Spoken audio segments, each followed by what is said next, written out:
రిషి తన ఆశ్రమంలో ఎంతోమంది పిల్లలకు విద్యాబుద్ధులు నేర్పుతూ ఉండేవాడు. శ్రవణ్ అనే విద్యార్థి ఎప్పుడూ దిగులుగా ఉండేవాడు. ఒకసారి రిషి శ్రవణ్ని ఎందుకు దిగులుగా ఉంటున్నావు అని అడిగాడు. గురువుగారు, మీరు చెప్పే విద్యలు ఏవీ నాకు పనికి వచ్చేలాగా కనబడడం లేదు. నాకు ఎన్నడూ తరగని సంపదలు కావాలి.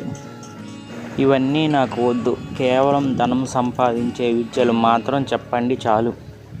ఆ మాటలు విన్న గురువుగారు, ఓ సరే, ఒక చోటు ఉంది, అక్కడికి తీసుకువెళ్ళి నీకు నేర్పిస్తా, సరేనా?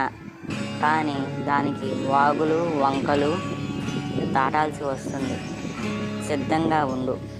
అలాగే గురువుగారు.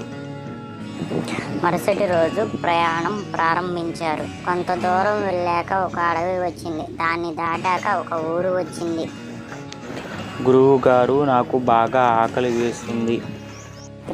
శ్రవణ్ని ఋషిగారు ఒక విందుకు తీసుకువెళ్ళారు. శ్రవణ్ కడుపు నిండా ఆహారం తిన్నాడు. ఏంటి శ్రవణ్, అప్పుడే ఆపేశావు? ఇంకొంచెం తిను. మనం ఇంకో 4-5 రోజుల తర్వాత ఒక పెద్ద ఎడారిని దాటాల్సి వస్తుంది.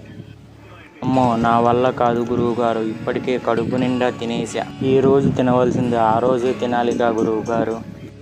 మరి ధనం విషయంలో నువ్వెందుకు ఇలా ఆలోచించావు? ఏ రోజు కష్టపడి ఆ రోజు సంపాదించుకోవడంలో తప్పేముంది?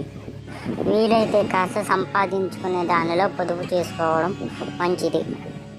మరి అత్యాశ మంచిది కాదు. నాకు ధనాన్ని సంపాదించే విద్యలేమీ వద్దు. విజ్ఞానాన్ని పెంచే విద్యలు మాత్రం చాలు. అవి నేర్పించండి గురువుగారు.